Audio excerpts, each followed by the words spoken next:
We've got big news in the Menendez trial as court is on recess till next week. One juror now off the case, and she had a whole lot today, speaking to us first as she left the courthouse, sharing some pretty juicy details from the jury room. And the fallout from Election Day. We'll debate whether or not Tuesday...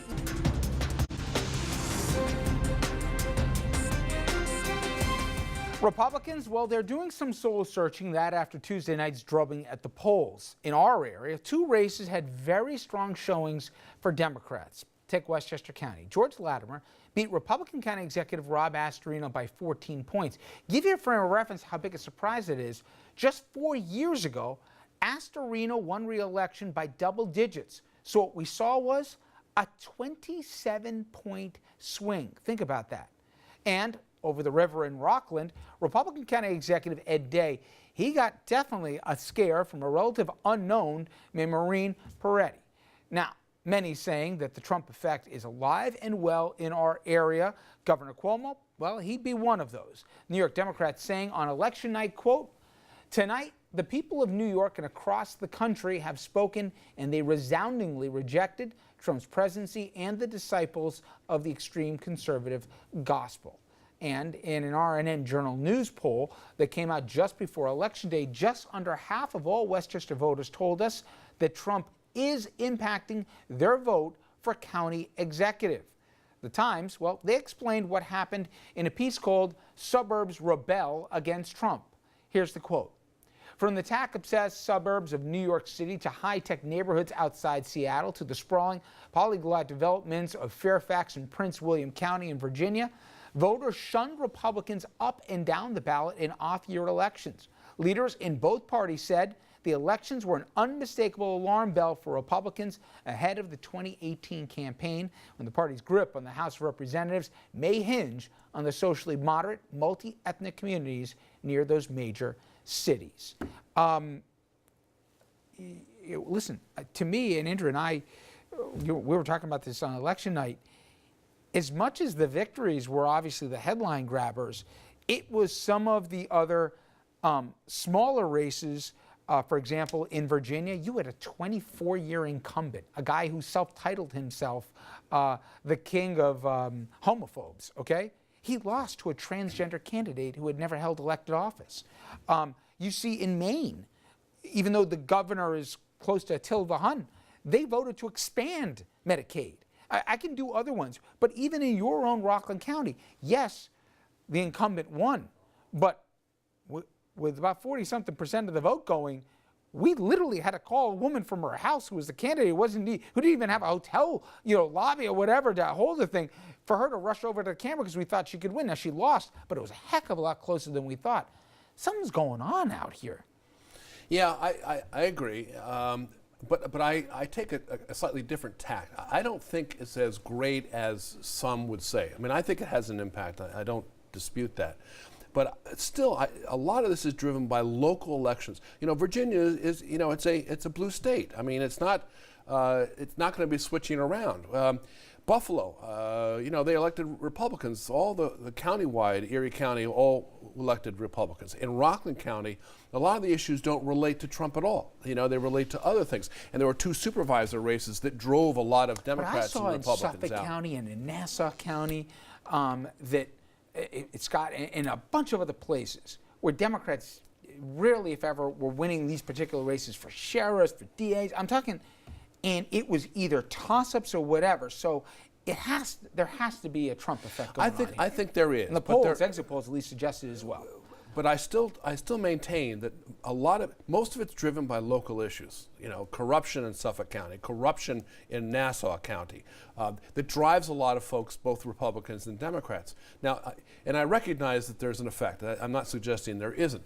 But I do think in a lot of these areas you still see Republicans. I guess what I'm coming to is 2 years is still a long way to go. Yeah. And I'm not sure how much of an effect it's going to have. We don't have to, because next year, Andrew, a year from now, Congress is all up. Mm-hmm. And a lot of Republicans, especially those who aren't running again, said unmistakably, what we saw on Tuesday night had to do what we saw for the first 12 months of the Trump. Yeah, and there are just barely enough contestable seats in what we'll call blue state areas, New York, New Jersey, California, that if Democrats sweep all of those, they could actually theoretically win back control of the And I the think House. we had a graphic last night that yeah, showed some of showing- those House showing- races from just our viewing area. Right, and that includes John Faso up in the 19th Yep. district in New York, which has been a very swingy district.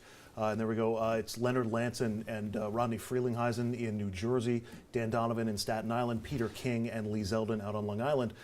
They're all going to have to figure out how they're going to deal with Donald Trump. And it's not just the results that we saw on Tuesday. If you go back to the special elections, which have all been in Yeah. Republican-dominated seats, Democrats have outperformed their numbers from last year and previous years by between 8 and 15 points on average around the country. I mean, you can see that impact, I think, in the results we've seen in our region, too. You know, I have a theory, and I'm curious you. Scott's right. I mean, all politics are local. There are specific issues to specific areas. But to me, I just got this sense from people that they were tired every day of waking up to a new conflict. They are tired, not past tense, present tense. Whether it's a tweet at 2 in the morning, whether it's some scandal, whether it's an investigation that's ongoing. I sense a fatigue. I'm just saying for my own, that people are tired of just the ugliness, the Charlottesville and everything else. I don't know how much of it was a protest vote on Tuesday, but there was enough of it in so many places in the Pacific Northwest. We mentioned what happened, obviously, in our region, in Virginia. Too many places where it's just coincidental. Sorry, Scott's not right. He's a wonderful person, but he's not right. And there's data behind it. By the way, he's going to agree with one of us, even though he's trying to disagree with all of us. But go ahead. I disagree. No. The fact of it is, if you look at the issues people said were important to them in your poll, or in the national polls, or in the Virginia polls, healthcare, gun shows, people focused on things that concern them in their lives. But listen, the number one thing was, right, but Trump impacted more than 40% of the electorate strongly in New York, and as well It's as Trump's behavior, but it's Trump's issues. And you started this piece by saying there was soul searching going on. There isn't. The Republican Congress is rushing to do the exact things that voters said to them in this race they don't want them done. They want to undo Obamacare. They want tax cuts for the wealthy. They want to make abortion harder to get. The electorate that came out in 2017 was not happy with those positions. And if the Republicans are going to do soul searching or do more than say it's all local issues, which it ain't, they're going to have to change some of their positions, and there is no sign that's going on. And I'll add, sorry, go ahead. No, I was just going to say the alternative on that is the Democrats have to find a message, because right now the only message they have is anti-Trump. Well, I mean, and that's a that really might be key enough. piece. Yes and no, because as Richard points out, it turns out yesterday or Tuesday it was enough. Now, you're right that to seal the deal, they need a proactive message and a messenger. We'll get there. Paul Ryan got the question, the House Speaker, as he was giving his press conference this week, and they asked him, "Are you going to have to separate yourself or the focuses of this House away from Donald Trump's priorities?" And said, "No, we're with Donald Trump." I mean, he's basically tethered House Republicans as the party of Trump, for good or for bad. Because at least the conventional wisdom, true or not, is, and I know Rich is going to say the worst thing to do is actually pass some of this stuff if you believe the polls, but it's clear from Republicans in Congress, they believe they need at least one major policy win satisfy the base. to satisfy.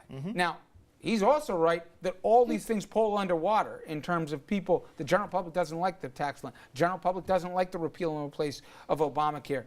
So they're in a box. I'm with you. I don't know how they get out. All right, coming up next. Speaking of President Trump, he's ratcheting up his fight with the media, but he's bringing it to a whole new level. Now, his feud with CNN could be playing out in the Justice Department, and it could be impacting the well-discussed merger of AT&T and Time Warner. It's been in the works for months now. We'll explain and give it backstory after this.